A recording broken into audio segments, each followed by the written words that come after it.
প্রিয় দর্শক বন্ধুরা, উঠে আসছে এসএসসি চাকরি বাতিল সংক্রান্ত মামলায় আজ মহামান্য সুপ্রিম কোর্টের গুরুত্বপূর্ণ খবর আপডেট। আজকে কি তবে স্থগিতাদেশ মিলবে?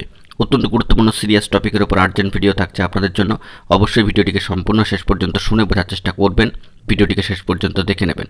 যে সমস্ত বন্ধুরা চ্যানেলটি এখনও পর্যন্ত সাবস্ক্রাইব করেননি, সাবস্ক্রাইব করে নিয়ে সঙ্গে থাকবেন। চলুন কথা না বাড়িয়ে মূল আলোচনার মধ্যে প্রবেশ করি। অত্যন্ত গুরুত্বপূর্ণ একটি খবর আপডেট। সুপ্রিম কোর্টে আজ কিন্তু ব্যাপক উত্তেজনা থাকছে। স্থগিতাদেশ মিলবে কি এসএলএসটির চাকরি বাতিল 2016 মামলার ক্ষেত্রে? প্যানেল কিন্তু ইতিমধ্যেই ক্যান্সেল হয়ে গিয়েছে, কিন্তু সম্মানীয় প্রধান বিচারপতি মহাশয়ের যে বার্তা তা অত্যন্ত তাৎপর্যপূর্ণ। সেই খবরে আমরা প্রবেশ করে সম্পূর্ণ বিষয়টি জানবার চেষ্টা করব। যে বিষয়টি জানা যাচ্ছে, গতকালকে দেশের সর্বোচ্চ ন্যায়ালয় সুপ্রিম কোর্টে এসএসসি চাকরি বাতিল সংক্রান্ত মামলা শুনানির কথা থাকলেও তা কার্যত পিছিয়ে যায় এবং চলে আসে আজকের দিনের জন্য, অর্থাৎ মঙ্গলবার। আজকে সেই মামলার শুনানি হওয়ার কথা আজ অর্থাৎ মঙ্গলবার সম্মানীয় প্রধান বিচারপতি মহাশয় DY চন্দ্রচূড় মহাশয়, সম্মানীয় বিচারপতি JB পারদিওয়ালা এবং সম্মানীয় বিচারপতি মহাশয় মনোজ মিশ্র মহাশয়ের বেঞ্চে শুনবেন প্রায় 26,000 জনের চাকরি বাতিল সংক্রান্ত মামলা। ঠান্ডা মাথায় সব শুনবেন, কারণ বিষয়টিকে কিন্তু গুরুত্ব দিয়ে দেখতে হবে। গত শুনানিতে এই মামলায় চাকরি বাতিলের উপর স্থগিতাদেশ দেয়নি সর্বোচ্চ ন্যায়ালয় সুপ্রিম কোর্ট। যোগ্য অযোগ্যদের বাছাই পদ্ধতি নিয়ে কার্যত প্রশ্ন তোলে সম্মানীয় প্রধান বিচারপতি DY চন্দ্রচূড় মহাশয়ের নেতৃত্বাধীন বেঞ্চ। সোমবার বিষয়টি নিয়ে বিস্তারিত শুনানি হওয়ার কথা ছিল, তবে কার্যত নানান কারণে সেই শুনানি কিন্তু পিছিয়ে যাচ্ছে এবং আজকের দিনের জন্য চলে আসছে। গত 22 এপ্রিল 2016 সালের নিয়োগ প্রক্রিয়া কার্যত সম্পূর্ণ প্যানেল বাতিল করে দেয় মহামান্য কলকাতা হাইকোর্ট। মহামান্য কলকাতা হাইকোর্টের সম্মানীয় বিচারপতি দেবাংশু বসাক মহাশয় এবং সম্মানীয় বিচারপতি মোহাম্মদ সব্বর রশিদি মহাশয়ের সম্মানীয় ডিভিশন বেঞ্চের এই রায়ের ফলে এবং প্রায় 25,753 জন শিক্ষক শিক্ষাকর্মীর চাকরি চলে যায়।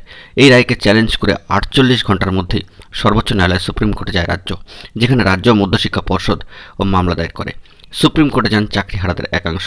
সোমবার একত্রে এই সংক্রান্ত 10টি মামলা শোনার কথা ছিল সম্মানীয় সুপ্রিম কোর্টের সম্মানীয় বিচারপতিদের বেঞ্চে। তবে গতকালকে কিছু সমস্যার কারণে এই মামলা শুনানি হয়নি। আজকে চলে এসেছে মহামান্য কলকাতা হাইকোর্টের রায়। চাকরি বাতিলের পাশাপাশি যারা মেয়াদ উত্তীর্ণ প্যানেলে চাকরি পেয়েছিলেন, যারা সাদা খাতা জমা দিয়ে চাকরি পেয়েছিলেন, তাদের বেতন ফেরতের নির্দেশও কিন্তু দেওয়া হয়েছে। 4 সপ্তাহের মধ্যে 12% হারে সুদসহ বেতন ফেরত দিতে বলা হয়েছে ওই সমস্ত চাকরি প্রাপকদের।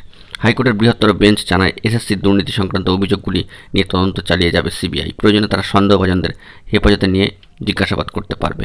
তবে সেই যে অর্ডারটি, সেখানে এই অংশে কিন্তু স্থগিতাদেশ পড়েছে, বাকি প্যানেলে কিন্তু স্টেপ পড়েনি, অর্থাৎ প্যানেলের ক্ষেত্রে যে চাকরি বাতিলে যে রায় এসেছে তার উপরে। তবে আজকে কিন্তু সর্বোচ্চ ন্যায়ালয় সুপ্রিম কোর্টের দিকে দেশের সবার কিন্তু নজর থাকবে, রাজ্যের সবার কিন্তু নজর থাকবে। এই বিষয়ে অত্যন্ত গুরুত্বপূর্ণ বার্তা কি উঠে আসে সর্বোচ্চ ন্যায়ালয় সুপ্রিম কোর্টের তরফ থেকে, সেই দিকে কিন্তু সকলে তাকিয়ে থাকবেন। সম্মানীয় প্রধান বিচারপতির নেতৃত্বাধীন বেঞ্চ সব কিছু ঠান্ডা মাথায় শুনবেন, এমনটাই কিন্তু মনে করা হচ্ছে। আজকে ফার্স্ট হাফে মামলা কিন্তু থাকছে, দেখা যাক পরবর্তী ক্ষেত্রে কি খবর আপডেট বেরিয়ে আসে। বন্ধুরা, সেই দিকে কিন্তু সকলেই আমাদের নজর থাকবে যে এই মামলায় প্যানেল বাতিলের যে অর্ডারটি এসছে তাতে স্থগিতাদেশ পড়ে, নাকি আবারও পরবর্তী শুনানির ডেট পড়ে, নাকি আরও কিছু নতুন আপডেট স্ট্যাটাস উঠে আসে। সব দিকে আমরা ফোকাস রাখবার চেষ্টা করছি সর্বোচ্চ ন্যায়ালয় সুপ্রিম কোর্টের সাইটে ফোকাস রাখতে। যাবতীয় পরিবর্তন এলে এবং স্ট্যাটাস এলে আপনাদের মাঝখানে সবটাই প্রোভাইড করব। বন্ধুরা, এখন এই পর্যন্তই গুরুত্বপূর্ণ আপডেটগুলি পাওয়ার জন্য চ্যানেলটিকে এখনই সাবস্ক্রাইব করে সঙ্গে থাকুন। ধন্যবাদ।